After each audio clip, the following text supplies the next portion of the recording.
नमस्कार, आप देख रहे हैं खबर दिन भर। देसी खबर वाला झारखंड पर रोज सुबह 6 बजे आने वाला आपका खास कार्यक्रम, जहां आपको मिलती है झारखंड की बीते 24 घंटे की सबसे जरूरी और काम की खबरें, आसान भाषा और देसी अंदाज में। तो चलिए बढ़ते हैं आगे और जानते हैं आज की बड़ी और महत्वपूर्ण खबरें। रिम्स 2 पर सरकार का फिक्स्ड मैच, आदिवासियों की जमीन हड़पने की साजिश। प्रतुल शाहदेव। भाजपा प्रदेश प्रवक्ता प्रतुल शाहदेव ने रिम्स 2 निर्माण को लेकर राज्य सरकार पर गंभीर आरोप लगाए हैं। उन्होंने कहा कि सरकार जानबूझकर जनता को गुमराह करने के लिए कांग्रेस नेताओं से उलझन भरे और विरोधाभासी बयान दिलवा रही है, ताकि असली मुद्दे से ध्यान भटकाया जा सके। प्रतुल ने रिम्स 2 को लेकर सरकार की नीति को फिक्स्ड मैच करार दिया। उन्होंने आरोप लगाया कि सरकार नगरी में आदिवासियों की खेती योग्य जमीन को सरकारी जमीन बताकर जबरन अस्पताल निर्माण करना चाहती थी, जबकि दस्तावेजों में उस जमीन का कभी अधिग्रहण नहीं हुआ है। उन्होंने कहा कि भाजपा नेता बाबूलाल मरांडी के आंदोलन के दबाव में सरकार पीछे हटी, लेकिन अब कांग्रेस नेता बंधु तिर्की और स्वास्थ्य मंत्री इरफान अंसारी के बयानों में विरोधाभास दिखाकर भ्रम फैलाया जा रहा है। प्रतुल शाहदेव ने दो टूक कहा कि नगरी की उपजाऊ जमीन पर रिम्स 2 नहीं बनने दिया जाएगा। उन्होंने सरकार को चेतावनी दी कि यदि जबरन जमीन अधिग्रहण की कोशिश की गई तो भाजपा सड़कों पर उतरकर जोरदार विरोध करेगी। नौकरी आरक्षण और मैया सम्मान योजना पर हमलावर हुई आजसू। 9 से 14 अगस्त तक चलाएगी अभियान।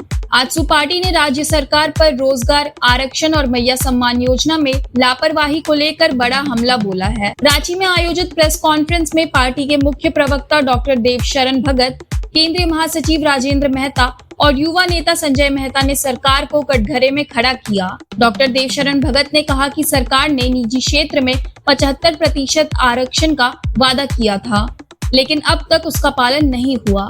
पार्टी 9 अगस्त से 14 अगस्त तक नौकरी दो हेमंत सरकार अभियान चलाएगी और निजी कंपनियों को ज्ञापन देकर जवाब मांगेगी। राजेंद्र मेहता ने कहा कि स्थानीयता, नियोजन नीति, ओबीसी आरक्षण, परीक्षा प्रणाली और आउटसोर्सिंग में फैले भ्रष्टाचार पर सरकार पूरी तरह नाकाम रही है। वहीं संजय मेहता ने कहा कि ठेकेदारी और आउटसोर्सिंग से युवाओं का शोषण हो रहा है और सरकार सिर्फ वादे कर रही है। डॉक्टर देवशरण भगत ने आरोप लगाया कि मैया सम्मान योजना में बिना कारण 5.5 लाख महिलाओं का नाम काटा गया। अगर वे अपात्र थी तो पहले नाम क्यों जोड़ा गया, और यदि गलती थी तो जिम्मेदार अफसरों पर कार्रवाई क्यों नहीं हुई। आजसू पार्टी इसे महिलाओं का अपमान मानती है और इसका विरोध करेगी। पार्टी ने स्पष्ट किया कि वह युवाओं और जनता के जमीनी मुद्दों को लेकर हर मंच पर संघर्ष करेगी और सरकार से जवाब मांगती रहेगी। सीएम की कुर्सी सोरेन परिवार के लिए रिजर्व। डॉक्टर इरफान अंसारी के बयान से कांग्रेस असहज। राज्य के स्वास्थ्य मंत्री डॉक्टर इरफान अंसारी का झामुमो प्रेम एक बार फिर चर्चा में है।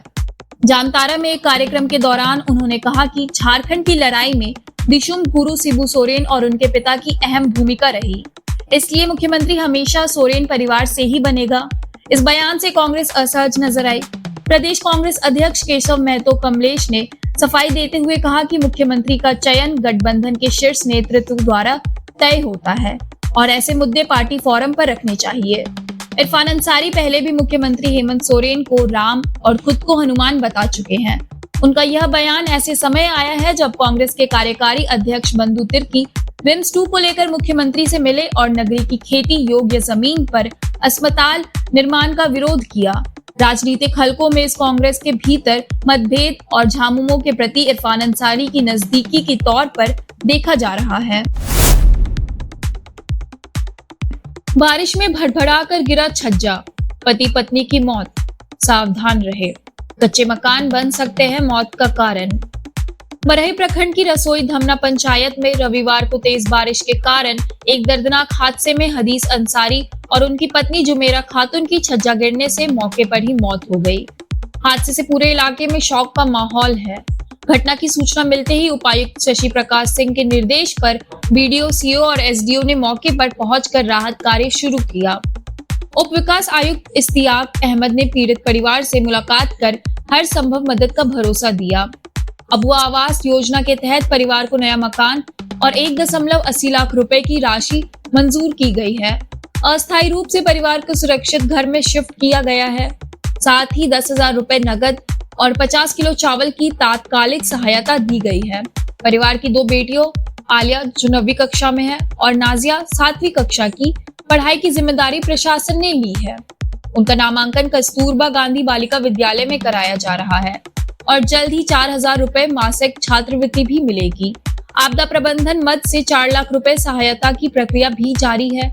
उपायुक्त ने लोगों से अपील की है कि भारी बारिश के समय कमजोर मकानों में सतर्कता बरते और किसी भी आपात स्थिति में तुरंत प्रशासन से संपर्क करें।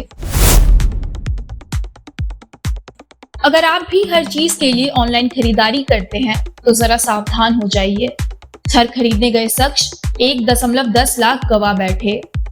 पंचवा थाना क्षेत्र के रानीखावा गांव निवासी राजेश कुमार के साथ ऑनलाइन ठगी का मामला सामने आया है।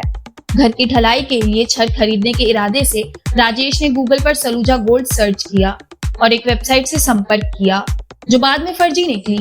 वेबसाइट पर दिए गए नंबर से बात करने पर छत की कीमत 1,04,000 रुपए बताई गई और NEFT से भुगतान करने को कहा गया। राजेश ने 19 जून को अपनी मां के खाते से भुगतान कर दिया। भुगतान के बाद जब डिलीवरी को लेकर संपर्क किया गया तो बारिश का बहाना बनाकर माल अगले दिन भेजने की बात कही गई। बाद में उनसे 30,000 रुपए और मांगे गए, यह कहकर कि वेंडर कोड बनाना होगा।